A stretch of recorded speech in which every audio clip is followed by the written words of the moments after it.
Coming up on your favorite podcast, holy shit, breaking news in the last handful of hours. It totally ruined all of my show prep.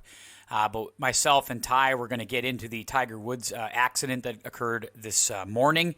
The news broke in the afternoon. We're recording at about 7 o'clock Central Time here in Minnesota. So we'll give you what we have is the latest information. We'll talk a little bit about that. We'll talk about the speculation that's kind of surrounding it. We're not going to go too deep into the weeds there because there's so much we don't know and so much we're waiting to know. We have a little bit of a health update. That news broke within the last 15 minutes, so we'll certainly give you an update there. And then we'll try to put this into some kind of context, and then we'll try to talk a little bit about the world of golf around us in the PGA preview pod. But let's just say it's probably going to be heavy Tiger on the front end, and maybe we're able to get into some of the other stuff on the back end. I guess it just said to see how the mood strikes us, I guess. The news is pretty shocking. So myself and Ty, we're going to be here. We're going to talk about it. The show is brought to you, as always, the PGA preview pod by TyShrupp.com. And my buddy Ty is your State Farm agent to the stars. He's here for you. And we're going to talk golf, Tiger specifically, shortly on the pod.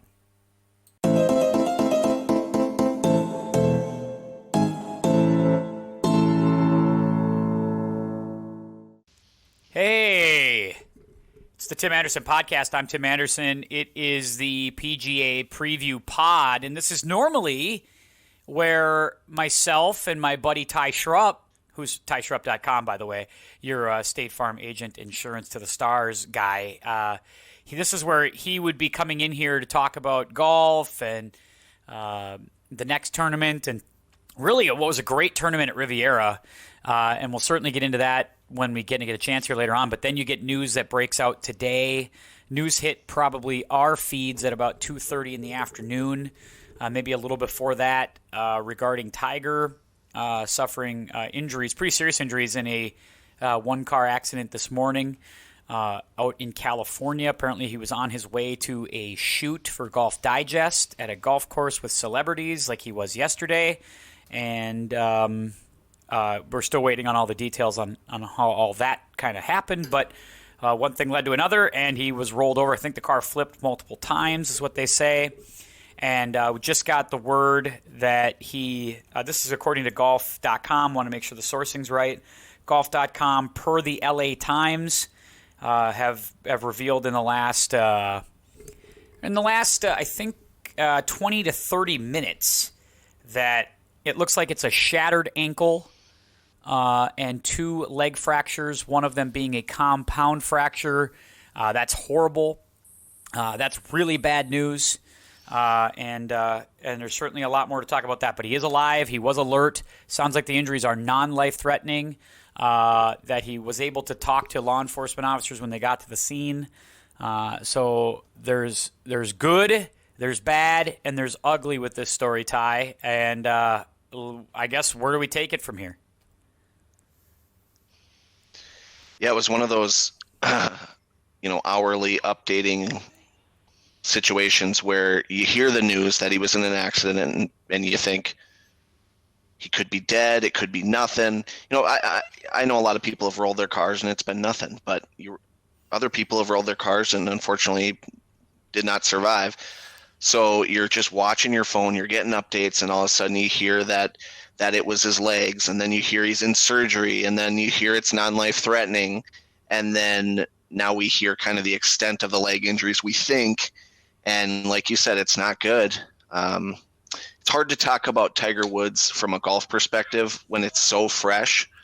We'll do our best, but I hope he's okay. And there's a lot to talk about as far as, what potential effect could this have on his legacy as far as if he doesn't golf another day or if he doesn't play another big tournament, if he never wins another tournament, never wins another major, what are the history books going to be on Tiger Woods? Is he going to be the greatest golfer of all time? Is he going to be the greatest athlete of all time? At this point, maybe not. I don't know. I think the question here more than any of that, though, is just where is this in the story of Tiger, right? Is this the end chapter of the career, or is this the chapter like Ben Hogan had a chapter? There's a lot There's a lot we don't know on the golf side of this. I think there's just a lot we don't know about the story because there's so much speculation all the way up from Sunday. Golf Twitter was crazy for Tiger in the final round of Riviera. Like, if you trace back Twitter all the way to Sunday afternoon when Tiger joined Jim Nantz for his 7-minute, on-camera interview, I think the words that we came out of that interview were, he doesn't look good. Like, I don't think anybody walked out of that interview going, God, Tiger looks ready to play golf again. Boy, he looks refreshed. Boy, he looks good. I think we all kind of thought, well, like a lot of people were talking, Tiger looked in pain. Tiger looked glassy-eyed. Tiger maybe wasn't, didn't seem like he was fully there. And you get, that was the takeaway that people had. They weren't encouraged by what they saw Sunday night. And then you go and you see that he did these shoots yesterday with David Spade and Dwayne Wade and Jada Pinkett. And he's smiling in all those pictures and he's smiling in the videos and he looks good. And then you get some other reports that are coming through that, yeah, at the end of the day yesterday, he was pretty tired and pretty sore and pretty beat up. And like that back was bugging him. And he even acknowledged in the interview with Nance that he was pretty stiff still and that he doesn't feel great. I just don't – there's a lot from there to here, and I think maybe people are trying to go from step A to step Z like really quickly here, but there's a lot of questions that people have and not a lot of answers, and we'll see how willing Tiger is to give us those answers. But, yeah, the golf legacy piece, I still think we're far away from answering that, but like the current golf situation, him, just personal, like where is he at, where was he in terms of health and pain prior to the accident? I think those are all good questions that I think need to be asked in time. Has there been a checkered past with, I mean, I know he had the driving under the influence of whatever, but has he ever spoken out about pain pills or anything like that? Has that ever come out? I think that first DUI was a result of pain meds, and it makes sense, right? Because the man went through some major back surgeries and was hurting. And I think we know with Tiger, he's a bit of an addictive personality, and we know about any of that, you're never cured. Now, the police say, I think this is important to put out because I don't want to speculate too far. It's important to point out that the police to this point said that there was no sign of impairment. So they didn't see anything, right? But, of course, we don't know anything yet until we see reports or we see, what doctors or surgeons or what people have to say after the fact. We don't really know until we get a toxicology or anything like that. So I think we're just sort of guessing right now on all of that stuff. But, I mean, all of that stuff is in play when you think of a guy with Tiger's past. It has to at least be in the discussion. Now, once again, they haven't said that that's the case. But I do think the thing that scares you a little bit is the report of there was no sign of braking. There's no tire marks. There's no nothing at the crash site. So he just went down this road and all of a sudden flipped. And we're, I think, very lucky to be alive, according to the police. There's just so much there. I got so many questions, and there's just no answers at this point because you're right, it's so fresh. Right, and this is not the same situation as Kobe Bryant, not even close, but it brings back the memories of that hour-by-hour thing where you were hearing a ton of misinformation, and then you were hearing correct information, and you were doubting it, and we know a lot more now, so it's one of those things that probably will be a lot more appropriate to discuss in a month because we're going to know the facts. We're going to hopefully know what happened, and everyone's hoping that it was a fluke incident, but it just doesn't feel that way. I don't know what it is, but it doesn't feel that way to me. Yeah, just a confirmation from CBS Sports on the injuries. CBS just confirms on the shattered ankle and the leg fractures. Nothing else out that, except that, again, the paramedics described him as conscious, calm, and lucid. So very interesting, which maybe takes away the idea of impairment, right? It does speak to that idea that they didn't see signs of that or there wasn't evidence of that. The fact that he was conscious, that he was able to speak pretty clearly about things, that he was lucid about his surroundings and his situation, which when he was arrested for the DUI years back, that was not the case. Right, it was clear and present, and it was pretty obvious. So we'll wait and see what they have to say. We'll wait and see. Everyone's seen that video. Yeah, we'll wait and see what they have to say here. I hope that there's – I mean, the one thing about, highways now and roads now is there seems like there's cameras everywhere, and you feel like hopefully, they'll have visual evidence at some point. Hopefully they will have they'll be able to look at various, I don't know if you can look at stuff with these are modern cars. This was a modern car he was driving. So who knows what kind of safety features and bells and whistles it may have. So we'll find out. I'm hopeful we'll hear more about it as the time comes. Again, a lot of speculation is going to go right away. People are talking about, will he ever golf again? Folks, I don't know. Like, I was going to come on this pod after listening to the Tiger interview with Jim Nantz. I was going to come on here tonight and say, I'm not sure Tiger Woods ever wins another golf tournament because I'm not sure that his back is ever going to allow him to do that. Not only will I say that now, but I'm not sure he ever plays in a golf tournament again.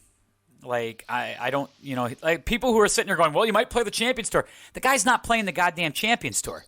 Like, he's never going to play one event. No. He's not playing the Cologuard Classic. It's never going to happen. No. Take today's events out of the picture. And would you take Tiger's life? Would you want to be Tiger Woods? God, I don't know. I feel like the last 12 years, these last 12 years are about as tumultuous a 12 years as you could ever, and you don't wish that on anybody. How many knee injuries? How many knee surgeries? How many back surgeries?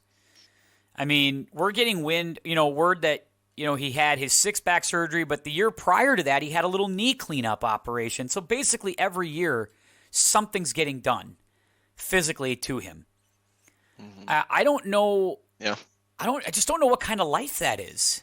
Like, I don't know what the quality of that really is. And, like I said, it's a hard spot to be in, right? It's a hard spot to be in. And I think you can't help but have anything but empathy or sympathy for him, obviously for his kids, because the moment with his son was so great at the PNC in December.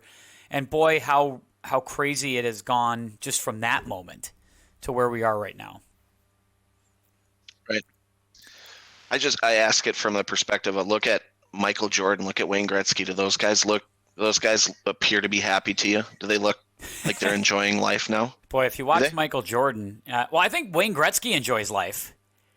He's hanging out with DJ, and maybe. I think maybe he's happy. Jordan, I don't know. I don't know. I think it's different with guys like Jordan and different with guys like Tiger. They're such brands. They're such icons. Yeah. Gretzky's an icon, but he's a Canadian icon, right? People love him here in America, too. They know who he is. He's a legend. But in Canada, he's probably something else entirely. So maybe he can walk around with a little more anonymity here. But guys like Jordan obviously can't, and guys like Tiger can't. My issue here is this. When you're a big-time celebrity and you've had the issues that Tiger's had or you've had the issues that some of these celebrities have, just why don't you have your own driver all the time? Just why? Just why never? I would just, especially like, there's other factors that come into this, and I was just reading about this, like Malcolm Gladwell had talked about this a long time ago in a podcast about, and you probably see this all the time as an insurance guy, driving cars that are unfamiliar to you, on roads that are unfamiliar to you. Now, he's a California kid, so maybe he knows the roads really well, but he's driving a vehicle that he literally just got yesterday. From the Genesis Invitational. Like, he literally just got it, and it's like, how familiar are you with all the stuff in the car? How, it takes time. Reactionary time is something, it's a real thing. And there's just so many variables to this that I just don't know why when you're traveling, you just, when you got his kind of money, just seriously, have people pick you up and drop you off.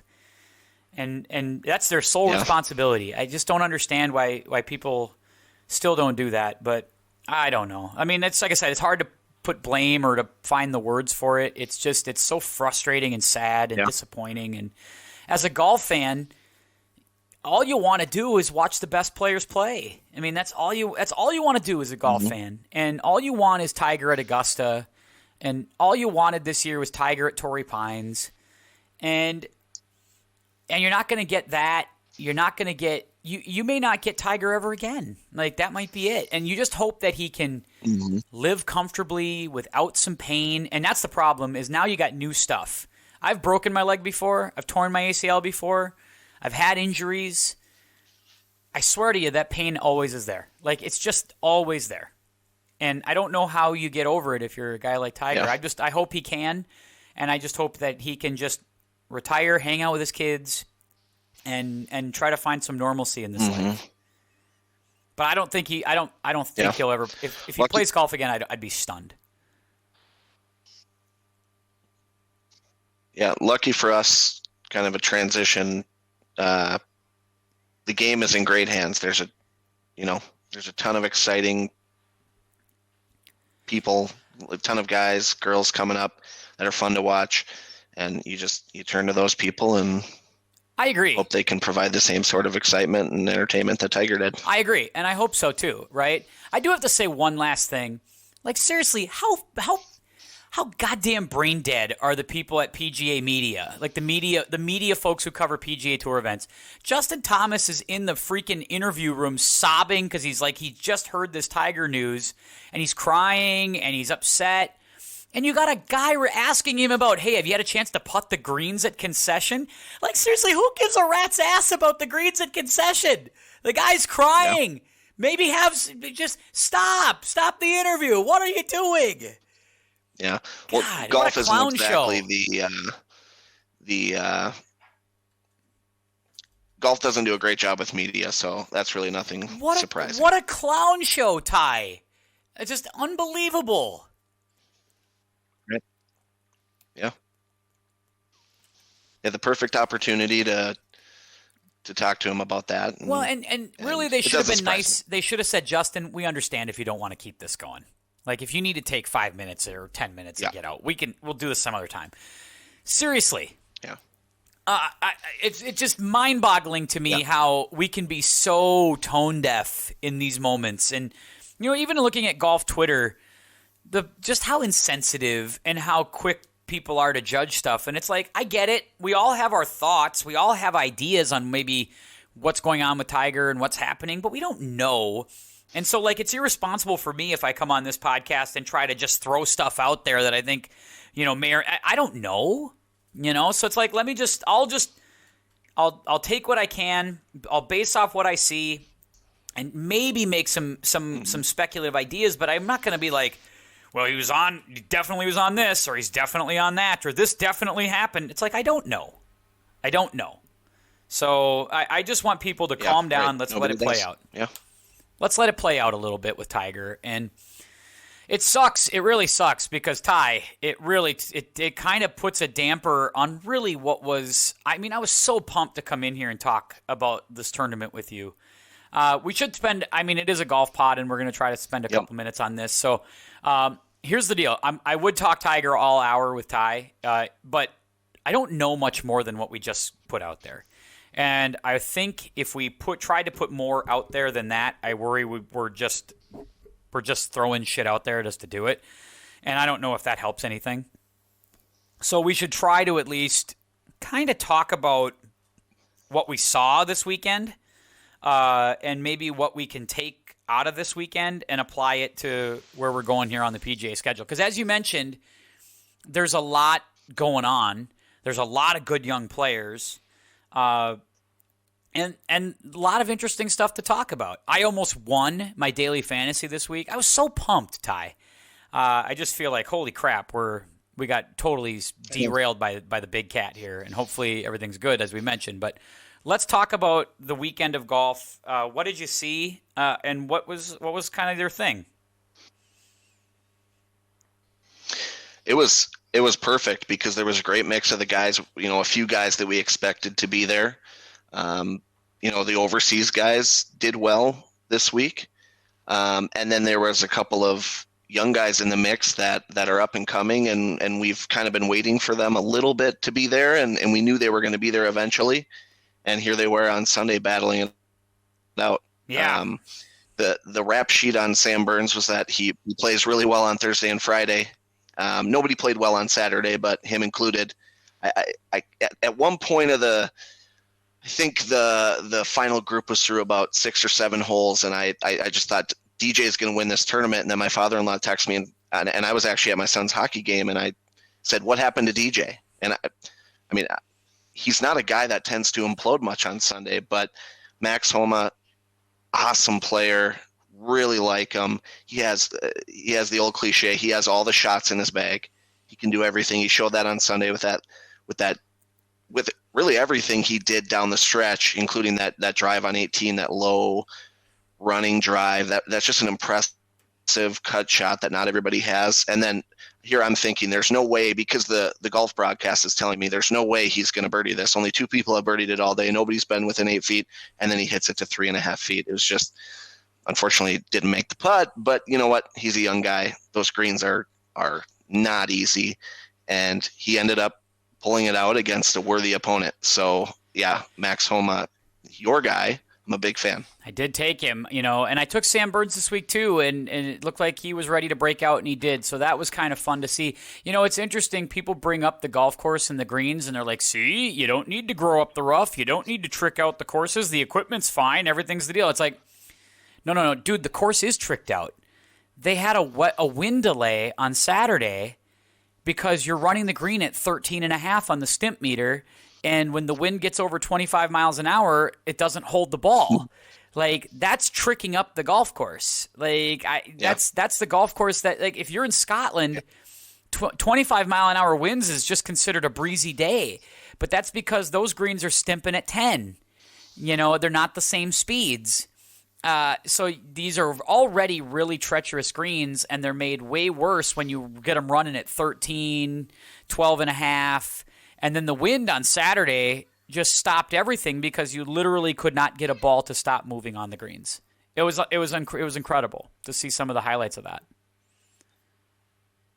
Yeah, the highlight, I don't even remember who it is. It wasn't Matt Kuchar, but where the ball just ran in between the bunkers and all the way up, and then I think he ended up getting up and down. But yeah, is that just silly? That is the case in point why you gotta do something about the equipment, because literally this is what golf courses are reduced to. The golf courses basically have said, all right, we got to get our greens to go as fast as humanly possible. We got to get our fairways to be as fast as humanly possible. We have to make it so difficult on the greens to score that's the only way we're going to protect the golf course. And like, to me, that shouldn't be the thing. But the golf course is awesome. Like, I love Riviera. Like, Riviera is a really cool old school golf course, and I love it. And I love Pebble Beach, and those are great venues. And I love the fact that they do hold up. But to say that they don't have to do anything to them to make them hold up is a lie. I mean, they have to do a lot to get that course to be what it is, to be as tough as it is for those PGA guys. Your thoughts on Finau? He finishes runner-up. That seems to be a pattern. But this one feels different than the other ones because he made the charge and really could have easily won this thing in regulation. Yeah, it definitely does. I mean, if this is so easy to say, but if Max Homa isn't in the tournament or Max Homa doesn't show up on Sunday, Tony Finau's the winner because of how he played on Sunday. So this doesn't at all have the feel of a Tony Finau type letdown. I know you're going to be familiar with this one, but is it Phony Finau? Is that the nickname? Yeah, Phony Finau is what they went with. This wasn't that. He played great on Sunday, and you can't really judge him for what happened in the extra holes, right? So he played well enough to win in a big tournament with the big players there. Scoring conditions were, aside from the golf course being difficult, the wind was down. you know, he did it in a real situation, and you know, he played well enough to win. Max Homa was just a little bit better, and you know, it took extra holes. So I was rooting for him, but I was also rooting for Homa, just the younger guy who golf needs superstars, right? And Max Homa could be that. Well, Max is hyper likable. Different story, but Max is super likable. I mean, he's a great follow on Twitter. He's one of my favorite people on the tour. I mean, even people like my wife like Max Homa. So, like, it was an easy route, right? Easy one to cheer for. I ripped Tony like crazy on the podcast last week. I said I didn't want him on the Ryder Cup team. I still don't, because I still think this is a thing. Like, the fact that he isn't winning, I mean, I don't blame him for this one, right? But it is a thing. It's not nothing, right? The fact that he is like for his last whatever when he's finished in the top 10 or he's in the mix on Sunday, it's not nothing, right? I mean, it may not be all this tournament or all his fault, but it's not nothing. Right. I'm not for consolation prizes, but I'll give him a consolation prize here because, like I said, I think he played well enough to win. The approach shot on 18 was a little bit puzzling. Not an easy hole, but just came up way short. Sounded good. It didn't sound fat. I'm not really sure what happened there. Obviously, he was able to get up and down, and par is really what you're going for on that hole. But I remember thinking, man, if he could birdie this hole, he's going to win. And he hits that shot. It was a little bit of a letdown. But up until then, he was the best player on the course the whole day. So, yeah, not as much of a letdown as we're used to. But ultimately, you got to come out on top if you want to be a top golfer. Where does Tony Finau fit? Who do you sandwich him in between for best golfers in the world? Because some people would put him up ahead of a Xander Schofley. Yeah, but where do you have him? I don't have him there. I think if you start looking at the best players in the world and you start to kind of go down that list of like who's accomplished things, let's just look at the last 2 years, right? Look at the resumes of the guys from the last couple of years. I mean, if we want to go back even further, then you got to look at the resumes of guys like Spieth. But I'm just going to talk the last 2 years.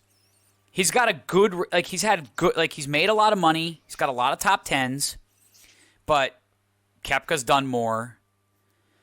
DJ's done more. Thomas has done more. DeChambeau, Schauffele's won more tournaments, won a tour championship, won a couple of PGA events, won the Century Tournament of Champions. Although Xander's got a little bit of Tony Finau, but Xander's got 3 more wins. So that says a lot. You have Morikawa. Right. You would take Morikawa so far. You'd take Victor Hovland, who has 2 wins. You would take, hell, Phil has 2 wins in the last 2 years, and you start to look at, some of these other guys, like Max Homa has 2 wins in the last couple of years. And you start to go, man, there's a lot of guys who have found a way to win multiple times out here. Reed, he's behind all of those guys. He's behind Webb Simpson, Rory McIlroy, Sung Jae Im. I don't have him in front of those guys because their resumes are better. His resume is good. The fact that he's been able to do all of this without winning anything is a lot. It says a lot about how good he is. But if you're asking me to put him ahead of those guys, I can't. I can't put him ahead of guys who have proven they can be closers. So that's where Finau is like 10th, 12th. I mean, Tyrrell Hatton. Who's having a better career right now, Tyrrell Hatton or Tony Finau? Well, Tyrrell Hatton because he wins tournaments, but yeah.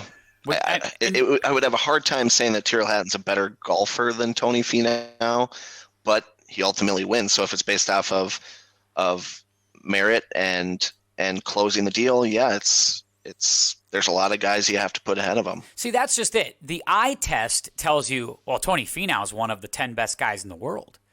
Like the eye test says that because you're like, well, look at this way this guy hits the ball. How does he not have 10 wins? But it's sort of it is a merits game for me a little bit.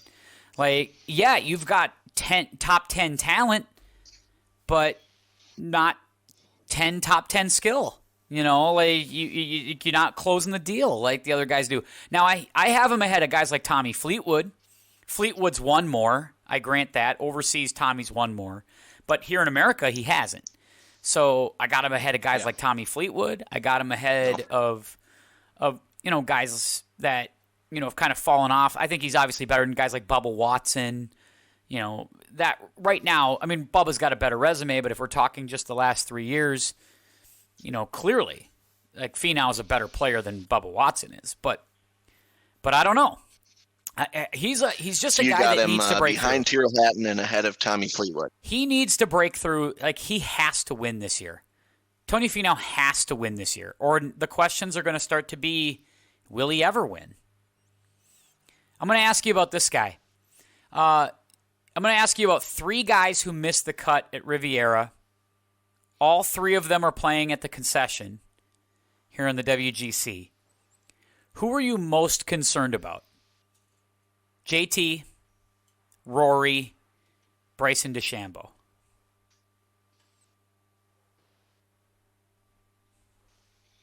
Oh, man, that's a great question. Holy buckets. I don't think there's enough there yet to be super concerned about Bryson. I just don't think he's played a ton, and it could be all there. It could be all written in the stars, but I just haven't seen it yet to be as concerned with Bryson. It wouldn't surprise me to see him bounce back pretty quickly. Yeah. JT, I'm just not sure. I'm just not sure about JT. But Rory, honestly, the answer is Rory. Just because I think JT's might be a little bit mental, and I trust him to overcome that. I hope he doesn't take kind of a little Spieth dive. There's the possibility is certainly there, but. Oh, Ty might have frozen on us. We'll see if he comes back. I'm with him on this. We'll see if we can get Ty back on the line here in just a second. Hopefully he will rejoin us shortly. I'm concerned about JT. JT concerns me the most of these 3 guys. And you're back, Ty. There he is. You're back with me now. That's good. Yep, I'm back. Hey, welcome back. I was just saying as you were finishing up your point, I think I see your point on Rory, but I'm actually more concerned about JT. He scares me a little bit because I think we need to see what the last month and a half has done. First of all, this is a guy that's a media darling. Like, for the last handful of years, he's on the cover of PGA. He's a major champion. He gets to number 1 player in the world. People love him, right? He's a course reporter for the match with Tiger, Phil, Tom, and Peyton Manning in the spring. He partners. That was with great. By the way. Yeah, he was great. He partners with Tiger at the President's Cup, and they're great. Everybody loves him. Then this incident happens at Sentry, and just like that, he loses a sponsor. They're all over him on Twitter. He has to deal with humiliation publicly. And look, we've all been embarrassed. We've done stupid things. We've said stupid things. But most of the time, we're lucky enough to go through that embarrassment privately or sort of away from the public eye, right? Like, I'll just say this. Like, I was embarrassed a little bit, over the summer. And I was just embarrassed privately. And I didn't want to leave the house for 3 weeks, for 4 weeks. And here's a guy that has to go and face cameras and face constant Twitter scrutiny and go to tournaments and try to play golf through that. And then on top of that, a guy that you always relied on, his grandfather, passes away. And there's a grieving process there, a natural grieving process that occurs.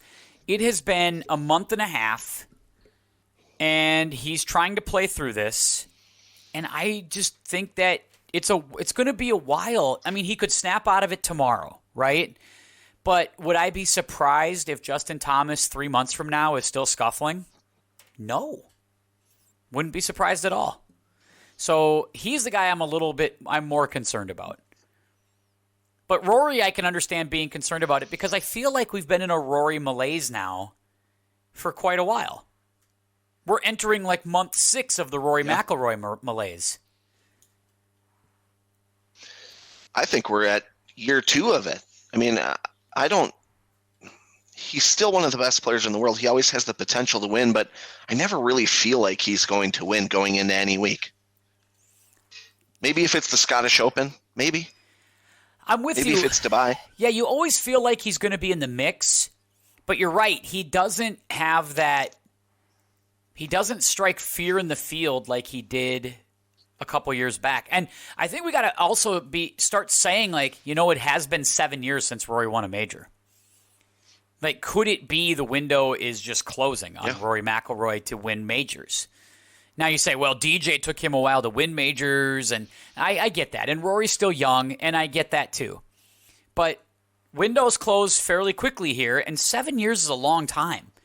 Like, that is a long time to go without winning majors, and I am concerned about that. So for me, I go JT. I agree. I think JT's is temporary. I think he'll come out of it, and I think he's going to play golf again pretty well. I just don't know when. So if you're asking me on the short term, who am I more concerned about? I think it's JT on the short term. But Rory's right there, and I'm with you. I think Bryson's trying to figure out what Bryson is. Like, he's trying to drink less milkshakes. He's trying to get leaner again while trying to maintain the speed. There's a lot going on with Bryson DeChambeau. I can't seem to ever get him figured out. But it's JT, Rory, and Bryson for me as far as who I'm more in my level of concern meter is pretty high on those guys right now. Yeah. Let's talk about this week's tournament while we get moving to it. And again, just a wild and crazy day in golf. Holy crap! I'm going to continue to keep monitoring the news, and we will continue to see if anything new pops up while we are doing this. So far, nothing. Nothing new that we're prepared to report. Obviously, we're going to continue to monitor all of that. And I'll try to keep an eye on the reputable sources. And that's what I'm going to encourage all of you to do as you go forward is really monitor your sourcing. Like, just go to reputable places for information and don't just look for, like, Bob's blog of golf. Like, because, listen, I'm trying to only speak for what I hear from experts, and that's it. All right, let's talk about the golf course, Ty. How much did you watch the NCAA championships that were at this golf course 5 years ago, 6 years ago? Did you watch any of this? At the time, no, but I've went back and watched the Bryson highlights. I mean, that's pretty much all I've seen, but is it an Arnold Palmer course or Jack Nicklaus course? It's Jack Nicklaus, Tony Jacklin. Jack Nicklaus. Yep, it's in honor of the concession putt at the Ryder Cup that they made. So it's kind of an interesting project. Yeah, and even for DeChambeau. Yeah, it looks like a beautiful golf course. I think it's a great spot. The course is beautiful looking. And the thing is, everybody's like, well, Bryson's got to have an advantage here. I'm like, are you kidding? Bryson was 180 pounds during this golf tournament. He's probably not even looking at the same sight lines that he was looking at. My recollection of this course is, and you can look at the highlights again, you can tell me if I'm wrong, I loved this course for match play, for college. When I was watching this tournament live, I was like, this is fun. Like, what a cool golf course this is. I always thought, like, the fairways seemed really tight. There was a buttload of water, a lot of water, and there were a lot of really crazy undulating greens. Like, the greens were bananas looking on this golf course. And that's been the word, is that they've actually had to slow this down for the pros this week because they've got a member guest coming in the week after or whatever, and they don't want it to be super fast. So it's going to play on the greens really tricky for these guys. At least I think. I'm curious to see how the pros are going to play this place, but it looks like a fun venue. Right, and it has another fun closing hole with everything you'd want, right? We talked a lot about that the last 2 weeks. It has water. There should be some drama coming down the stretch, and I love that. Yes, I do too. I don't mind a lot of water. I don't mind a lot of water on courses. I think it's okay, especially down in Florida. Utilize the stuff that's there. You know, it's the only thing that drives me a little crazy about TPC Twin Cities. It makes sense to have all the water. We're the land of 10,000 lakes. There should be a buttload of lakes on a great golf course here. But I wish we had more trees on the course. I wish there were a few more things that kind of made the course stand out a little different. I just think the elements and the topography of your area should be indicative in your golf course. And I'd like to see a little more of – I like that about what we're going to see at Concession this weekend. This should be a really fun tournament to watch. Like I said, I think it'd be a great match play course. So we'll see how it plays as a medal play, stroke play course. It should be interesting to watch for sure, and I'm looking forward to it. I hate to go with the ongoing joke, but is Tony Finau going to play in the Puerto Rico Open this week? I think he can't. I think there is a rule as I stand on my microphone here. I think there's a rule that if you qualify for the WGC, you have to play the WGC or you have to sit out. But you can't just opt out of the WGC and go play the Puerto Rico Open because the field's better or because they pay you X amount or whatever that is. I think there's a rule to that. Go figure. Did you look at the Puerto Rico Open field? I should, because I haven't done a daily fantasy for it yet, but I probably should. I probably should take a look at that thing. Is it any good? Who's playing? It's Anybody? bad. It's bad, yeah. This is usually where they would ask Tony Romo to come play. Nobody. Aaron Badelli, Arjun Atwal. Oh, boy. Yeah. I think Tony Romo might win. Somebody's going to get bad. Somebody's going to get Just some. take a look. It's bad. Somebody's going to get some probably FedEx the worst Cup I've ever points. seen. Hey, you know what though? Somebody's going to get to the Century Tournament of Champions at that tournament. So hey, there you go. Someone's going to get 2 years exemption on the PGA Tour. That's true. They usually. Yeah, but a lot of times they don't do the 2-year exemption with the alternate tournaments. I know. I watched extendedly the Barracuda Championship in Lake Tahoe last year, and there was no exemption for the winner because it was an alternate site or a secondary tournament that week. There's no Masters exemption. Like, you can't get in the Masters. I know that. So, like, you can't use this and parlay yourself into the Masters or the U.S. Open or anything like that. But I think you get all the PGA perks because, like, you get the invite to the PGA Championship or you get the invite to the Century. There's stuff that you do get for doing it, but otherwise, what's the point? Like, if you're one of these guys that's playing for an opposite field event, yeah, there's money, but why go if you're not going to get exemption status? So I think it's 300 FedEx Cup points to the winner, so it's not much, but you're going for the exemption status, I think. Yeah. So, yeah, that we could talk about the Puerto Rico. I think this is a bonus here, isn't it? 3 years exempt. No, that's only for those special tours. Like the one Max Homa won last week at Riviera. There's like 4 tournaments that have elevated status, plus the WGCs and the majors. Like, those tournaments give you extra years. Everything else gets you the traditional 2-year. But, yeah, Tiger's tournament, Jack's tournament, Arnold's tournament give you 3 years. The WGCs, I think, give you 3 years. And majors, I think, give you like 4 years, I want to say. So it's interesting. Let's talk. This is a loaded field, obviously, so we got a lot to look at here for our daily fantasy. I won last week. I want to say that for the record, and I was in first place for the lion's share of that damn thing, but just came up short. But I did win some money last week on daily fantasy. That was sweet.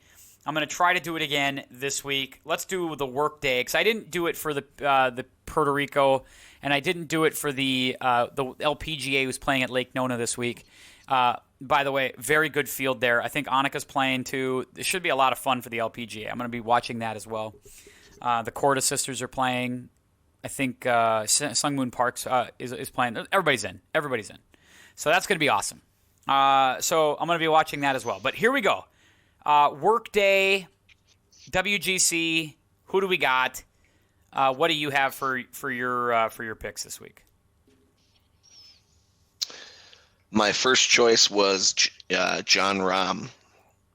I just think he's one of the 3 best players in the world, and he hasn't won a ton of late on American soil, and eventually he's going to. So yeah, hoping it's this week. There you go. I like John. I'm waiting on him. To rattle off some wins. He's not entering that conversation of like, oh, is he in trouble? I mean, what's wrong with him? I'm not ready to go there. But I want to see him close the deal here eventually, and win something big like this. This would be a big one. Mm-hmm. He seems to have no problems winning in Europe. You got to get one of these done. I'm going to take DJ. I know I'm going with the chalk here, But I think that final round is going to stick in his craw.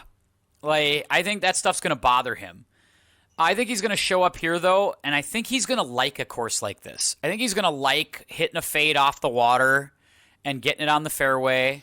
And I could see this being a really good track for DJ. I could see him playing well here. And when all things are equal, give me the best player in the world. And since nobody's really played this course, give me DJ to play well. I think he has a good week. I'll take him. Number 2 for you. Tyrrell Hatton. My number 2 as well is Tyrrell Hatton. You and I Right. both took Yeah, Lord Tyrrell. We both take Yep. Lord Tyrrell. This is awesome. He does a ton on European soil. So, I just think he's, I do think he's probably in that top 10 discussion in the world. And anytime a guy like that, those European guys tend to do pretty well when they come over and play these big events. And Tyrrell, he does close the deal. He certainly hasn't, the opportunity to win. I think he's got the game. He's got the moxie. Yeah. Well, he won in Florida last year too, right? He won, I think, the Arnold Palmer. It was because I think Sungjae won the Honda, and I think Tyrrell won the Arnold Palmer right before the lockdown. And so, Tyrrell has won in Florida, and I think he's going to play more on the PGA Tour this year. I think he likes this. He's played well in courses like this, I think. He plays well in the Middle East. It has, it's hot. It's more open. There's not a lot of trees. Right. I think this is a Tyrrell kind of golf course. So I like Tyrrell. I think this is a good fit for him. That's a great pick to go. All right, here you go. What are you going next? Colin Murakawa. I just think he underperformed a little bit, but no reasons to be concerned. And he's a great golfer. And again, another guy. I like to pick guys that, with daily fantasy, you kind of have to pick the guys who rattle off birdies, right? Because that's make cuts and rattle off birdies. But Morikawa, I tend to like to pick guys who could win the tournament. So I'm going Colin Murakawa. This tournament being a no-cut event, you don't worry about the cut thing. So you say, all right, give me a sneaky outsider who I think might get a top 5 or maybe win this thing. And that's where I went with my third. I went down the line for a cheaper pick, and I took Louis Oosthuizen. Louis is a guy that seems to just show up on leaderboards all the time. So whenever he plays, when the stakes are high, I just feel like he's always there. Doesn't win, but always in the top 5, top 6 in these big events. And it's a no-cut event. Louis can get as hot as anybody. I'll take him in this moment to contend and play pretty well this week. So give me Louis for number 3. It's a good daily fantasy strategy. So I'm going Kevin Na with my next pick. Great putter, right? Has already won this year. And again, a course that nobody really knows. It's hard to say who it favors. A guy like Na, this could be a fine fit for him. So I guess we'll have to see how that goes. But I like the fact on a greens, if the greens are going to be hard and difficult, a good putter probably not a bad idea to take. So there you go. I like that. I'm going to take Mark Leishman, number 4. And once again, tough golf course. Give me a guy that's going to be in the mix, going to get the ball in the fairway, good iron player, can make enough putts. Not a great putter, but can make enough putts to win. And just seems to always be a factor when the money's on the line and the fields are good.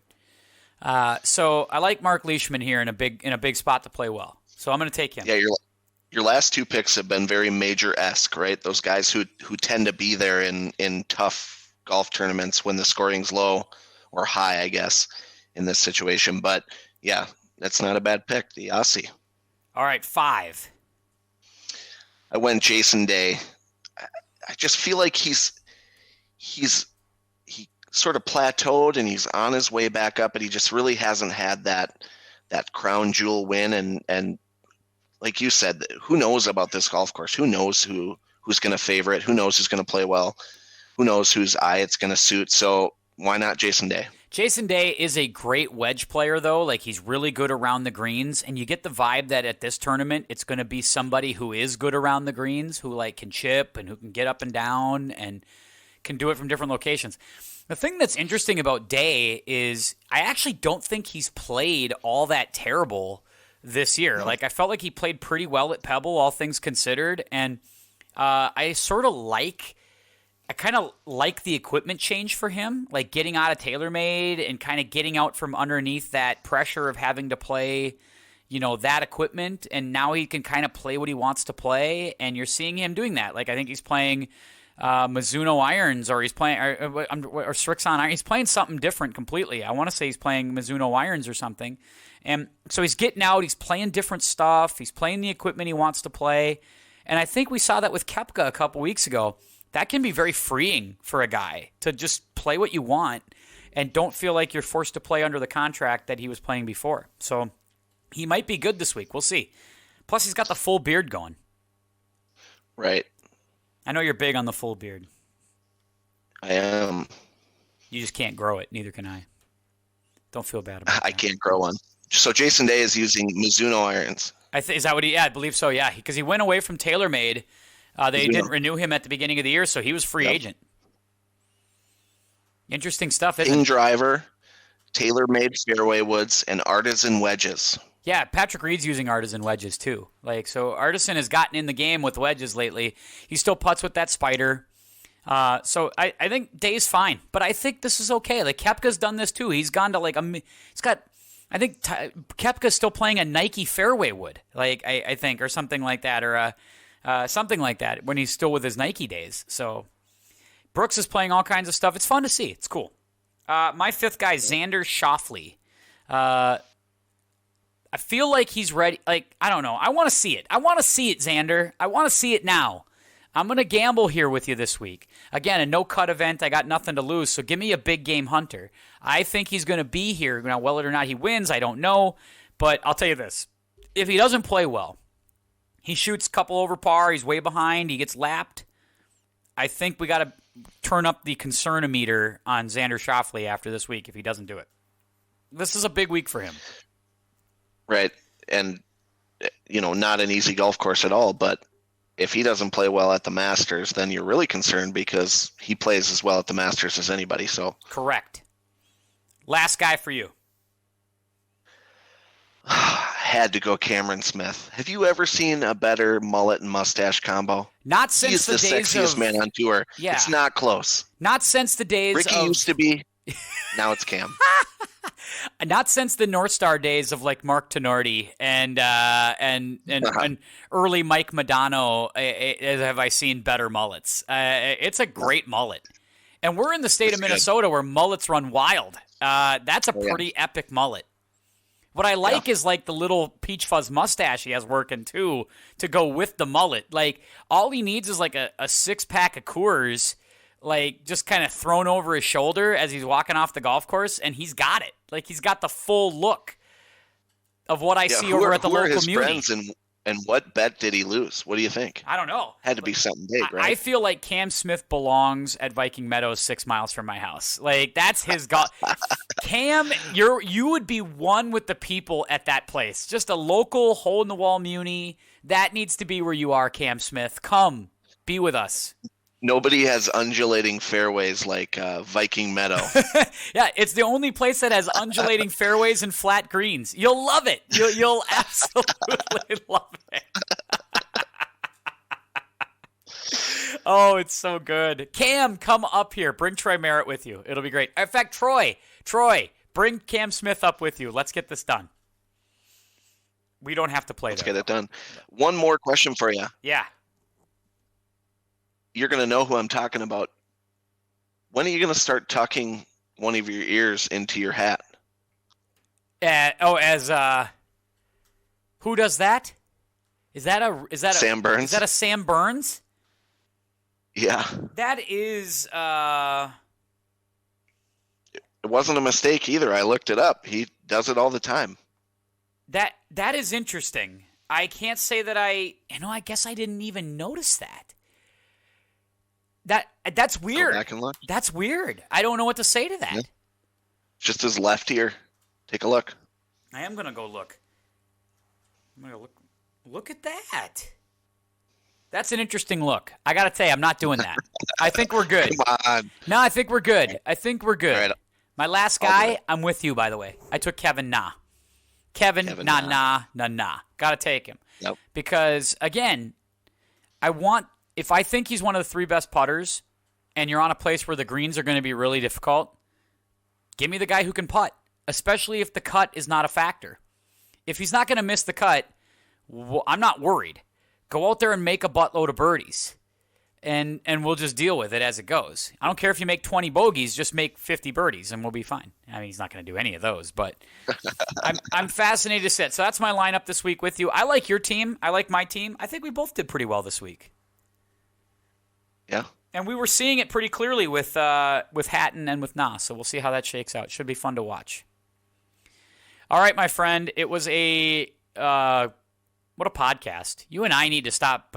We got to get some calmer conditions where we can just rap about golf for an hour.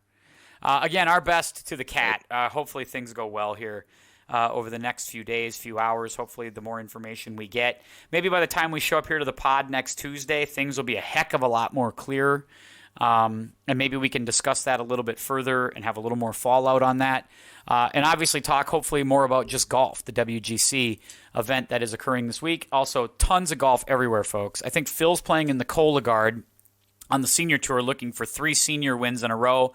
The LPGA is playing this week. The Web.com or the Corn Ferry is playing this week. I think the alternate PGA event at Puerto Rico. Oh my gosh, it's just a wild event, Ty. It's going to be a crazy week. So let's get back at it next Tuesday. Sounds good. Awesome, my friend. Good seeing you then. And on behalf of everybody else here at the podcast, thanks again for listening to us. Once again, find us on Spotify, Podbean, Apple, wherever you get your podcast. Please listen in. Until then, keep your head up, and we'll see you next time.